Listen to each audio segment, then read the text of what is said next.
Assalamu alaikum, welcome to the program Islam Explained. Today we'll be joining a seminar on a very interesting topic by our theologian Omer Ergi. He will be addressing some complex topics on destiny and free will. So before we join in, please don't forget to subscribe and hit the alert button to receive new notifications. I'll see you next time. Let's join in. So we'll begin with the question, is everything in the universe preordained and predestined? Belief in destiny, what is Qadar? First let us look at that. We use the Islamic term Qadar. So what is Qadar? Belief in destiny is one of the 6 articles of Iman in Islam. And it is part of the Islamic creed. So what that means is, in Islamic Aqidah, if anyone denies the existence of Qadar, destiny, that person becomes a disbeliever. That's what it means. So you have to believe all the 6 essential articles of creed. The term Qadar literally means to measure. It means due measure. It means an amount. We have created everything with due measure, the Quran says. Inna kulla shay'in khalaqnahu bi qadar. In Islamic theology, Qadar, destiny, means that God Almighty, through His infinite knowledge, which we call ilm, is one of the sifat of Allah, attributes of God, knows and specifies all beings and events together with their states and attributes, all their powers and abilities they possess, and the times and places they all enter into existence. So this is what Qadar is. Allah the Almighty specifies all of these things and the times they would come into existence as well. He knows what is in existence. This is very important from an Islamic theological perspective.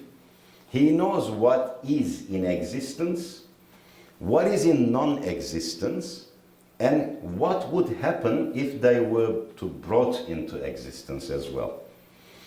So it is not just He knows what is in existence, but He knows what is in non-existence as well. And He knows what would happen if the non-existent thing came into existence. It's very important. Therefore, from an Islamic theological perspective, destiny is, Qadar is, the infinite knowledge of God. Because that's what it comes from, really, which we call the attribute of knowledge, ilm. The recording of all events and acts in the Lawh al-Mahfuz, and Lawh al-Mahfuz means the preserved tablet. We don't know what it is. That's the term it's used. Preordainment and predetermination of God, this is what Qadar is. The will and creation of God, that is also Qadar, because irada is involved there as well, which is the will of God. In the Quran, it is stated that we have created everything with Qadar. Everything with a destiny, everything with determination, everything with certain measure, the Quran says. So consequently, this means everything in the universe is predestined, according to this. Whatever you can think of in the universe, from a subatomic particle to giant galaxies, their motions, movements, everything is predetermined. So can determinism be supported with empirical data? You know, we say in Islam, yes, there is determinism, there is destiny, everything is preordained. Can we support this with empirical data? Can we support this with science? Well, I use this in a humorous way. You can bet your Newton's sweet apples that we can prove it. Because according to Newtonian determinism, which argues that the universe is like a gigantic clock that is wound up in the beginning of time and has been ticking, unwinding ever since. That's according to Newton. And this is called the classical mechanics in physics. So the universe is like a huge clock. It was wound up at the beginning of time. When was the beginning of time? According to physicists today, 13.7 billion years ago. the universe began with the Big Bang, according to physics data from physics. So the universe indeed, from a physics scientific perspective, is a place of determinism.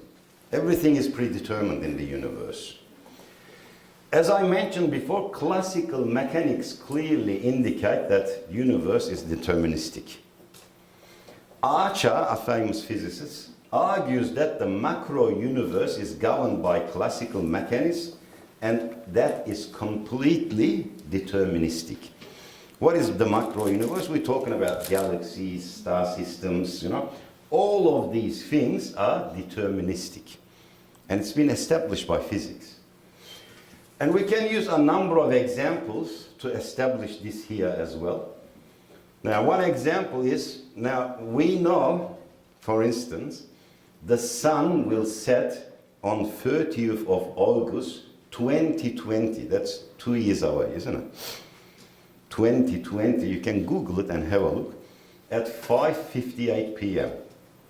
all the way to the minute. Yeah, that's 2 years later. We know it from now, today. 2 years later, on that day, you will see that the sun will set at that time. What does that mean? The motion of the sun is predetermined. That's what it means. It's in its Qadar. Total lunar eclipse will occur, for example, January 2021 in 2019. That's a year away. For example, the exact position of planets in 2020 are already known. We already know. Like, for example, if we wanted to send a space probe to Mars, for instance, which we have before, yeah? Now, I'm just using an example here, if Mars is situated here and Earth is here, when we send the rocket, we don't send it towards Mars, yeah? Because it's going to get there in about 6 months' time. We send it somewhere else, because we know that Mars is going to orbit around the sun, and in 6 months' time, we know where the Mars is going to be. By our calculations, we send it to that direction. What that means is we already know where exactly the planet Mars is going to be in 6 months' time. Why? Because it's deterministic. It's already predetermined. It can't be anywhere else. Another example is DNA determines things such as our eye color, hair color, height, and even the size of our nose. It's already determined in there, within the DNA. It's all written and coded, which means there's Qadar there, determination there. All the physical features of a tree is contained in its seed. The tree's seed contains the destiny of a tree. There's no doubt about that. In that little tiny thing, the destiny of an entire tree is contained in there. Theoretically, this is interesting, you can even calculate the exact number that will come up each time you roll the dice, according to physicists, theoretically.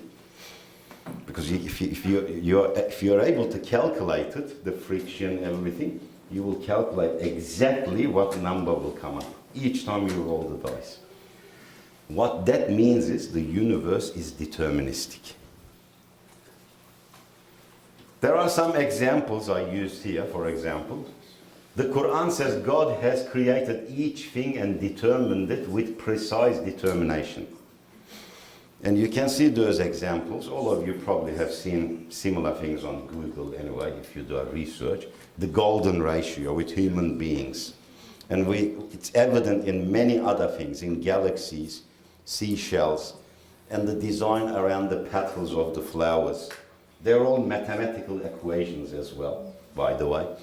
And if you look at that famous drawing that was done by Leonardo da Vinci, when a man stands in that position, when man or a woman, you can see that you can draw a perfect circle around him when they stand in that position, depending on where the arms are. Either it's like a rectangle or a perfect square, a circle. Now, do you know where the center of that circle would be for a human being? The belly button. That's very interesting. you can see everything is determined. And the Quran says we have created everything with due measure, with Qadar, with determinism. So in regards to determinism, there is no arguments about that.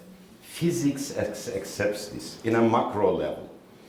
There are some questionable things in a micro level, which is the quantum physics, because there is an effect of indeterminism there, the Heisenberg's uncertainty principles, but I'm not going to go into that today, because it doesn't change the argument or the problem of free will. Whether something is determined or indeterminate, it still negates free will in human beings, and I will explain that soon. So what is Qadar and Qada in Islamic theology? Destiny, which we call in English, we can also refer to it from an Islamic theological perspective as Qadar, or we can use the term Imam al-Mubin. And the Quran uses this term as well. Imam al-Mubin means the infinite knowledge of Allah, infinite knowledge of God. So Qadar, in simple terms, means in Islam, God's knowledge about the events and actions in the universe were written in a tablet named Lawh al-Mahfuz, even before the universe and all that exists in it were created. They were all written already. Before nothing existed, it was already in his knowledge. And this is called Qadar. So Qadar is a type of knowledge. This is important. Therefore, whatever human beings will do was already recorded. Whatever we would do were already recorded. What about Qada? We use that term too. So Qadar is the knowledge of God, infinite knowledge of Allah. Qada, it's also mentioned as Kitab al-Mubin, which it means the creation of what is already known by God and what is already been written in Lawh Mahfuz. Like for example, if I'm going to go and visit the city tomorrow, just an example, okay, that is already written. It's in the infinite knowledge of God. When tomorrow comes, I jump in my car and I drive to city. That act of driving to city is created at that time because it was already written, and that's called Qada. So creation of Qadar is Qada. Two components there. So after all these explanations, when we look at all this topic in general, you will see that there is predetermination in the universe. And there's predetermination according to Islam too. Everything is already preordained. But when we establish that, then a question pops up in our minds. How can destiny, the notion of destiny, coexist with free will? So if what I am going to do tomorrow is already written, and I have no other choice but to do that, yeah? I cannot alter it, change it, because it's already written. Because if I change that, that means that my Qadar was wrong. Yeah? Doesn't make sense. So if it's already written, how can free will coexist with Qadar? There are three major schools in Islam who have different views on this. The first one is the school of Mu'tazila. And the school of Mu'tazila is not part of the Ahl Sunnat wal Jamaat, the mainstream Islam. They are a school of rationale, reason. And they argue that human beings have free will, absolute free will, and are the creators of their own actions. So they're saying in regards to human actions, we create them ourselves, not destiny. So from their perspective, they are rejecting destiny in relation to human actions. The opposite side of them is called School of Jabriya or Jahmiya as well. They say free will is only an illusion. There is no such a thing as free will. You know, when I lift my hand like that, it's not me really lifting it. It's already been written. So I have no will at all. They reject free will altogether, and they are absolute fatalists, as they claim that human beings are like a leaf flying in the wind. So wherever the wind blows, the leaf blows that way as well. So they are absolute fatalists. Now you can find correspondence to these two schools within Western philosophy as well. Like Mu'tazila in the West today, if you look at philosophy, libertarianism. They are exactly the same as Mu'tazila, and Jabriya is equal to hard incompatibilism. They are absolute determinists. So what does Ahl Sunnat wal Jamaat say? The middle path, the mainstream. They say destiny and free will coexist. They both exist. Existence of predestination does not negate free will. It does not cancel out your free will. But how does this happen? And we need some rational explanations for it. We need some analogies. So, nature of free will. Do human beings really have a free will? Yes, we do, according to Islam. Because human free will is self-evident. You know, if I want to look this way, I know that I look that way with my own free will. We experience it, although we cannot scientifically establish it. That's very interesting. We cannot prove free will scientifically. And I'm not talking about just from an Islamic perspective. Philosophical perspective as well. We cannot prove it. But it's self-experienced. It's self-evident. As all human beings feel and experience its existence, there is consensus amongst the mainstream Islamic scholars, Ahl Sunnat wal Jamaat, that human beings possess limited or minor will, which we call irade-i juz'iyya, juzi irade. As we are morally responsible for our actions, because if we did not have free will, we cannot be held accountable for our actions. You know, on the day of judgment, they cannot say to us, you are going to hell because you did this. You would say, I did not have free will. It's not my fault. How can you judge me for it? The Quran indicates this with the following verse: it is He who has created death and life to put you to test and to see which of you is most virtuous in deeds. The Quran says it clearly. He created you, life and death, to test you. If you're going to be tested, then you need free will. Moral responsibility necessitates the existence of free will, as one cannot be tested without freedom in action. You know, sometimes people, when they go to court, they're charged with something, they plead insanity, yeah? Because if your mind is not there, they cannot charge you, because you don't know what you're doing. You have to be, you know, to be morally responsible, you gotta know what you're doing. You gotta know that that is wrong to do. So free will is like that as well. So can we have free will with everything, if everything is predetermined? So if God knows everything, and if God has written everything, how can we prove that we have free will?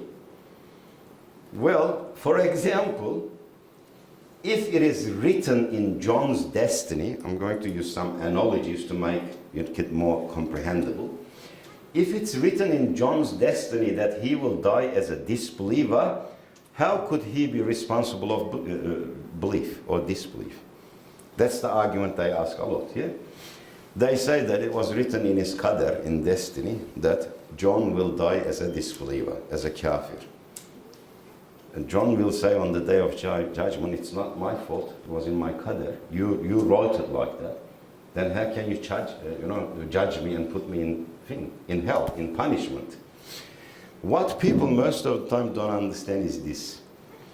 Destiny does not only record the effect, the result, it also records the cause. This is where the issue is. The way your destiny is recorded is the cause and the effect is there as well. So, in regards to John, it would have been written, John will select to be a disbeliever and will die as a disbeliever. See, everything changes. The cause is there as well. Because John made the choice himself to be a disbeliever. And that's why he died as a disbeliever. If you remove the cause, then you would be, making a fair judgment there. You would be saying, yeah, it's not fair, because you're putting this person in, punishment, but you're the one who wrote his destiny. Then why is he at fault, or why is she at fault? But if you include the cause there, everything changes. And the best way is to understand how destiny and free will can coexist is to use this formula. And this formula comes really from Bediüzzaman Said Nursi, and it's a very interesting formula. He says, destiny is a type of knowledge, and knowledge depends on the actual, the obvious, but the actual does not depend on knowledge. What does that mean? Sometimes it's hard to understand the formula straight away, the equation, but I will give you examples. So remember the equation though. Knowledge depends on the actual, but the actual does not depend on knowledge. John's destiny in the form of knowledge also includes the cause, as I said, not just the effect. So the cause and the effect in reality is the actual. So here are some examples now. Because usually analogies are very, the topic that we talk about, it's much easier to comprehend through analogies, allegories. So knowledge, we said, depends on the actual, but the actual does not depend on knowledge. Now if you look at that sign there, that's coming from Sydney to Melbourne, that's Hume Highway, you can see that it says Melbourne 819, yeah? On that thing. Now 819 kilometers on that sign is knowledge. Remember the equation now? There is knowledge. What is the actual? Actual is the actual distance between Melbourne and Sydney, which is 819, yeah? But that knowledge written on that sign depends on the actual distance. But the actual distance does not depend on that knowledge. What that means is, if I was to go there in the middle of the night, 2 a.m., 3 a.m., get a ladder, place it on top of that sign, and get a bucket of paint and a brush, and change Melbourne sign from 819 to 719, make it 719 k's, would the actual change the distance? Would it change the distance? No, because knowledge depends on the distance, the actual. But the actual does not depend on the knowledge. That's what Qadar really is. Qadar is knowledge, and it depends on the actual event itself. So some more examples there. What is written in Lawh al-Mahfuz, the book of destiny, is knowledge. What happens in reality is the actual. Like, I took this from Google. You can see all the times when sun will set in Tokyo and Hawaii. Look, 2020 even, it says 11:45 there, or in Tokyo 6:45. So we already know the exact time of sunset. And this is knowledge. When that time comes, when the sun sets at that particular time, that is the actual. This knowledge depends on that actual, but that actual does not depend on our knowledge. So if we were to change those numbers, instead of 6:45 for Tokyo, if I say 7:45, is the setting of the sun's time change? It's not going to change, because that's the obvious, that's the actual. So what this means is, human beings do not act in a certain way because it was already written in their destiny. Conversely, their destiny was written according to how they would act. See, everything changes like that. It's not like a scenario written for us and we have to play our part in that. It is the opposite. We were going to play that part anyway ourselves. So the scenario was written because it was known how we would act. It's not the other way around. Since God is not bound space by space-time, there is no past, present, future for God.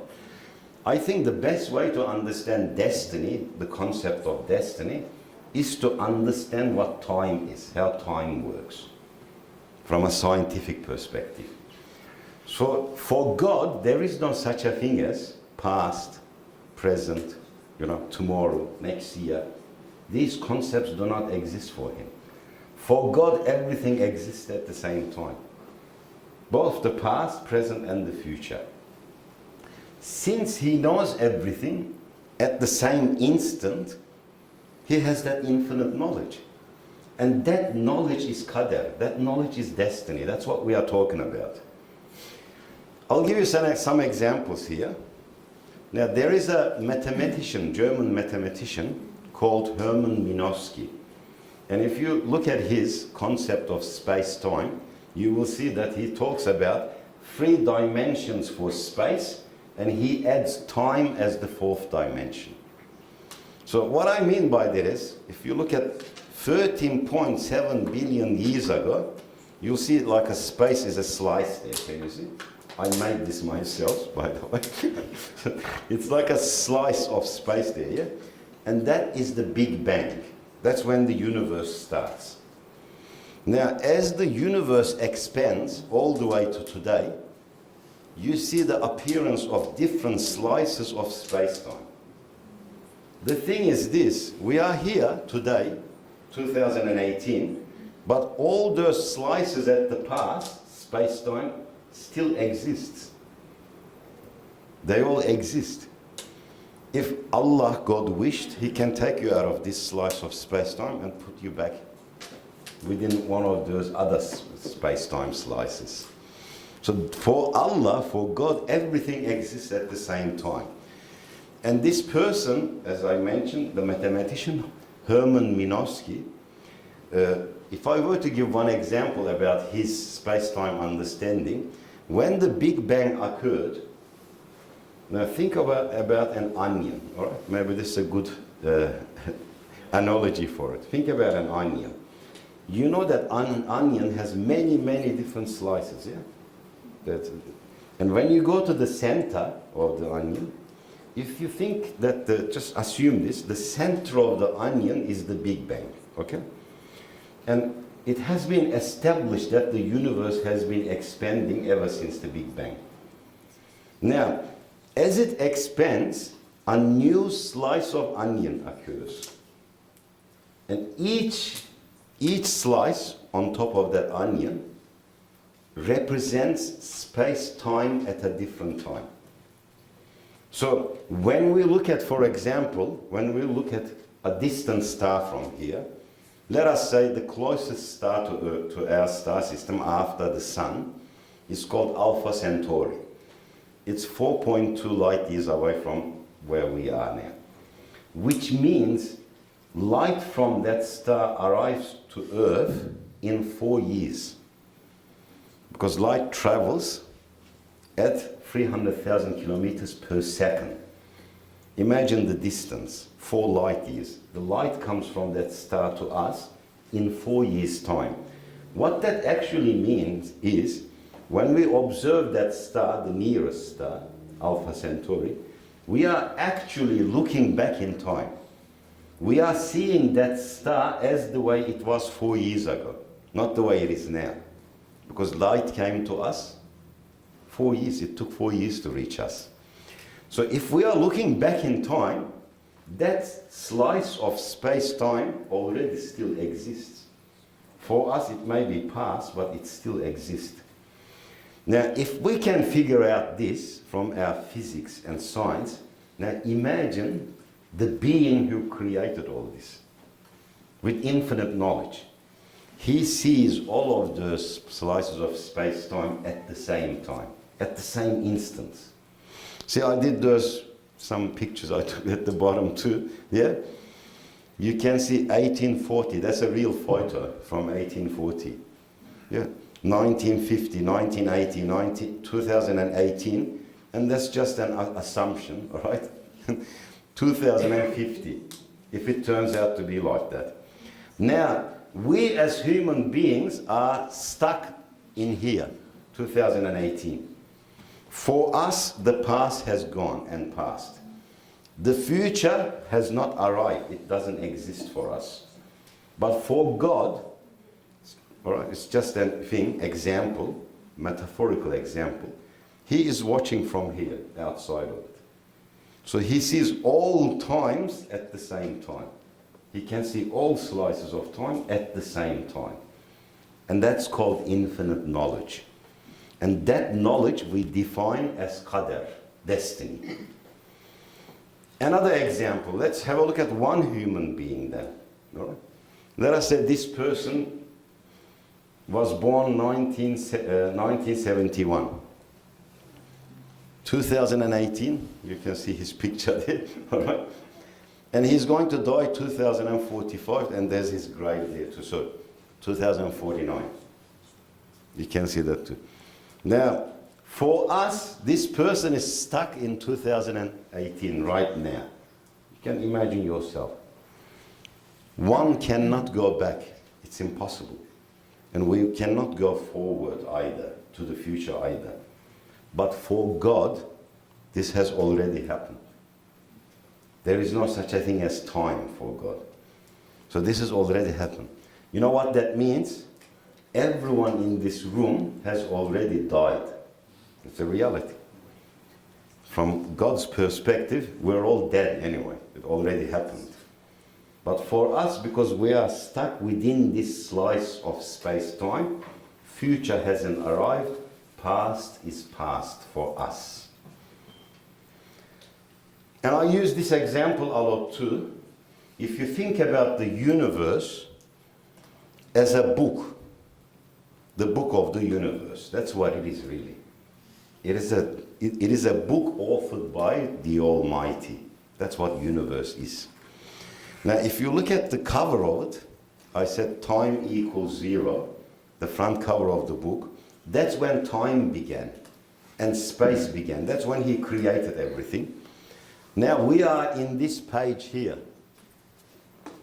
We are stuck in that page, 2018. But the book is already completed from God's perspective. See, end of time is there too. The back cover is there too as well. Because he created the whole book with the past, present and future, he already knows what's happening. He already recorded it. That's what destiny really means. Now, where does the confusion come from, really? There are certain verses in the Quran, that's where the confusion comes from. One of them is, وَاللَّهُ خَلَقَكُمْ وَمَا تَعْمَلُونَ. Yeah? Which means he creates you and what you do. So if God creates us and our actions too, how can we be responsible? Because he's creating my actions too. The Quran says this. This is what this is where the origin of the debate comes from. The verse states that, another verse states that, and that man can have nothing but what he has done, good or bad. So in this verse, clearly it indicates to free will, yeah? You can have what you worked for. This is what the verse says. But the other one says, we create you and your actions as well. So there seems to be an apparent contradiction, but there is not. So how can we be judged for what we do not even, we do when even our actions are created by Allah? So how can we be judged for our actions when they are created by Allah too?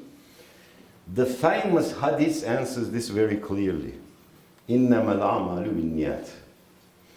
Actions depend on intentions. What you are really being held responsible for is your intention. Because your action is created by God, but you are intending it. You want to commit an action, which we call in Islam, in theology, kasb. It's called acquisition. You want to acquire something. I want to lift this water. Right? I wanted it. That's my free will. But I did not lift it. He created that action for me to lift it. Because I cannot lift that water by myself. It's not possible. That means I would be creating my own action. So, if we can use an analogy to explain this as well, is it the pilot that actually lifts a 350,000 kilotons of Boeing 747 off the ground?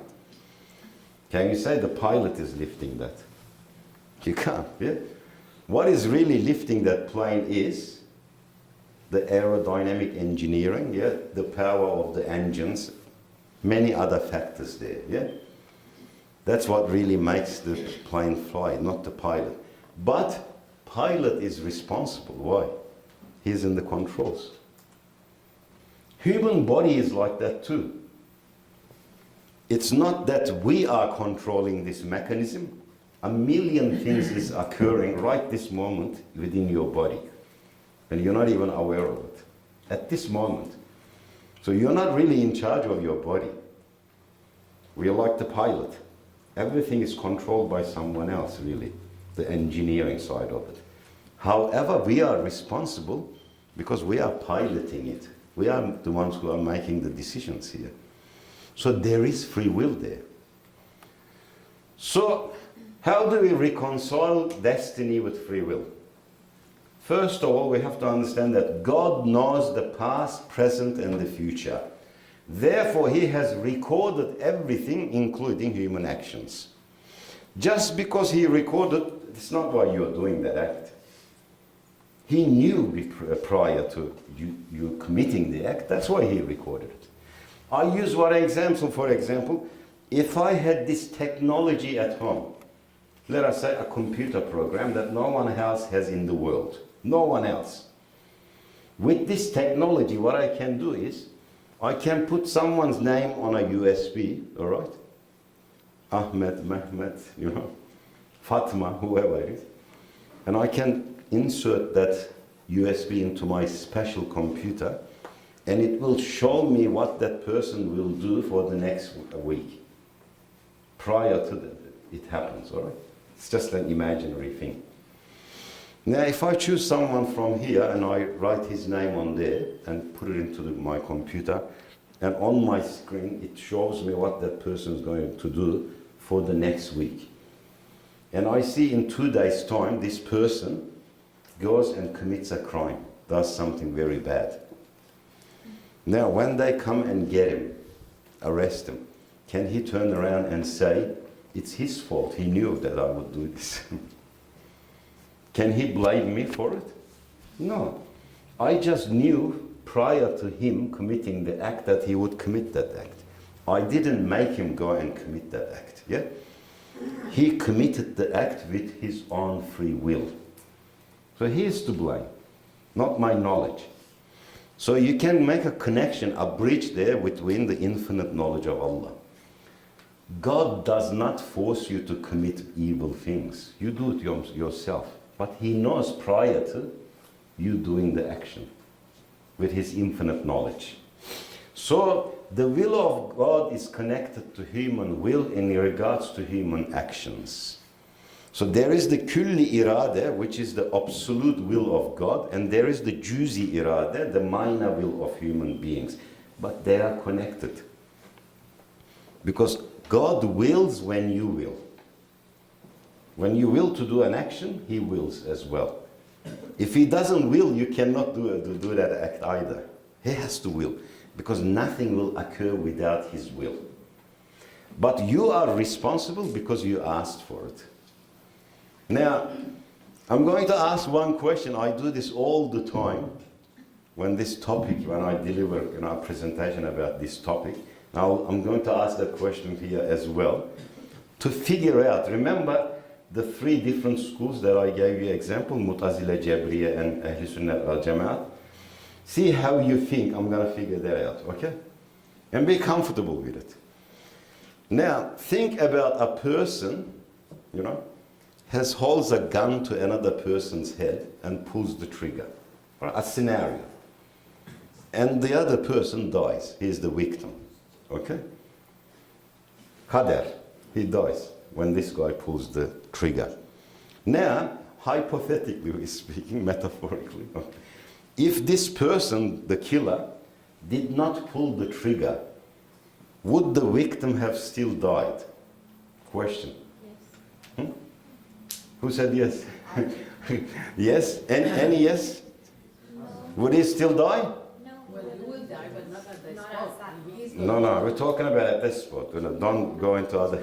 Would he have still died if it's in his destiny? No. He would not have died. What else? Who else?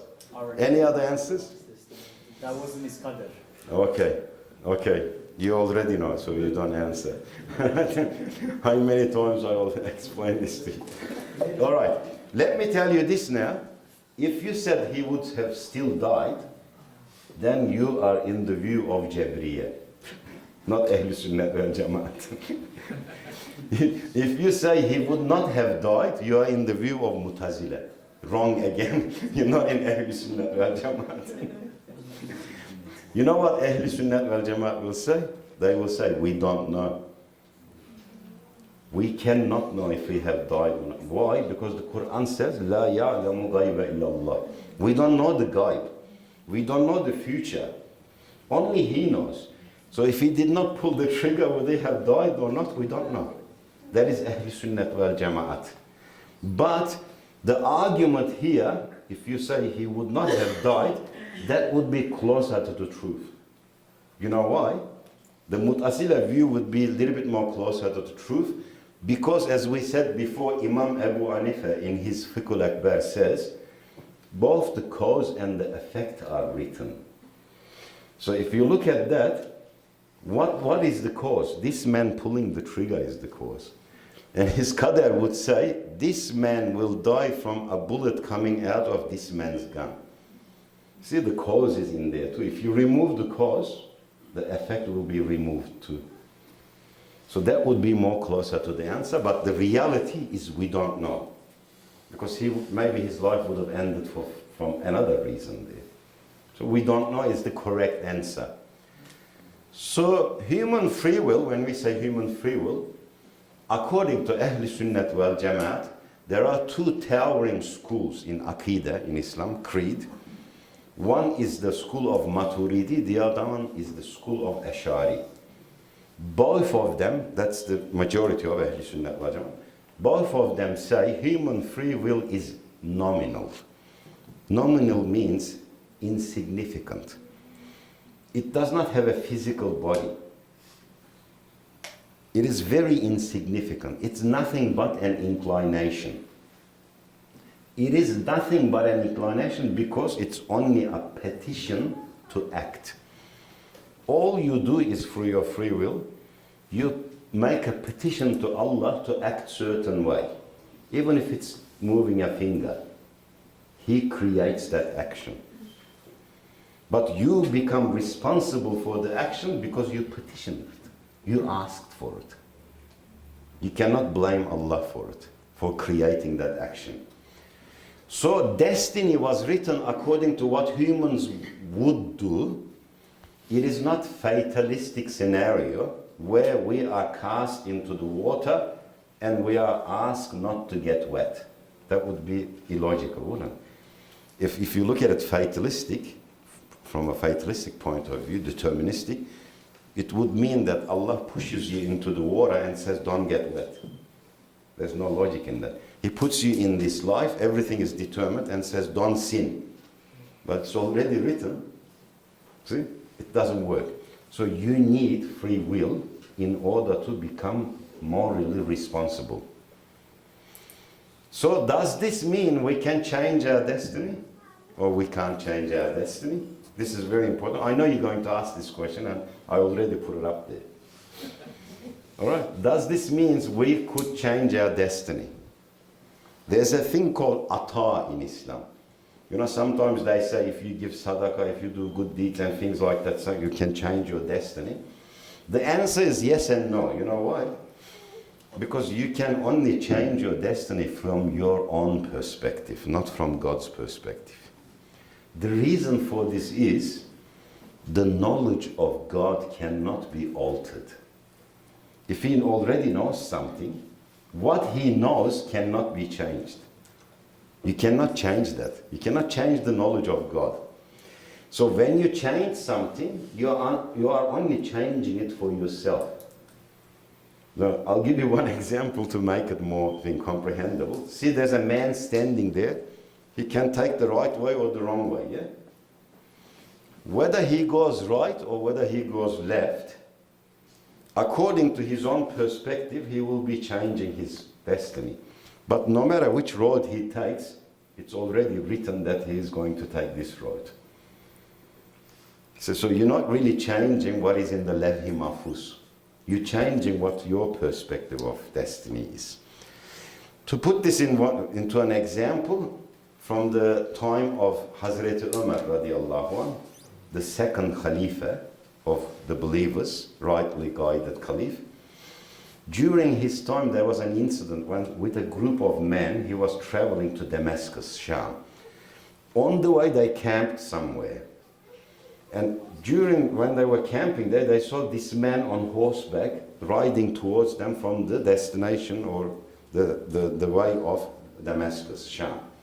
He came next to their camp and he said, "Oh Omar, don't go there because there's a plague outbreak, disease. People are dying in Sham." So Omar got his people together, his men together, and he said, "Let's consult on this, istishare, shura. Should we continue, or should we return back to Medina?" And majority said, "Let's go back to Medina." You know? And then he said, "Okay, we're going back to Medina." One of the Sahabi there said, "Shame on you, O Omar." He said, "Why?" He said, "Are you running from the destiny of Allah?" He pointed to Sham, Damascus. And Omar said, "Shame on you, because you didn't understand what destiny means." He said, "Hell, yes, I am running from the destiny of Allah to the destiny of Allah." He pointed at Medina. So, no matter which road he took, that would have been written there. Because Allah's knowledge cannot be wrong. It cannot be altered either. I remember some times ago, this person, he used to do philosophy and he was an atheist. And he asked me this question. He said, God's omniscience, God's infinite knowledge, contradicts his omnipotence, all-powerfulness. And I said, how, He said, if God knows what he himself will do the next day, then he has no other choice but to do that. Because if he did not do that the next day, then his knowledge would be wrong. Yeah? If he had to do it, then his power is not infinite. It contradicts. And I just laughed at him. I said, you don't even understand what God's thing is. There is no such a thing as tomorrow as for God. Time applies to us, not for God. Do you understand? So God does not think about, I'll wait and see what this person is going to do. No, for him it has already happened. For him, as I said, we already died. We are already in heaven or hell, from his perspective. Because there's no such a thing as time for him. So if we understand the concept of time, we will understand the concept of destiny as well. So, since we do not know the future, any attempt to change our destiny would be considered as a change from our perspective.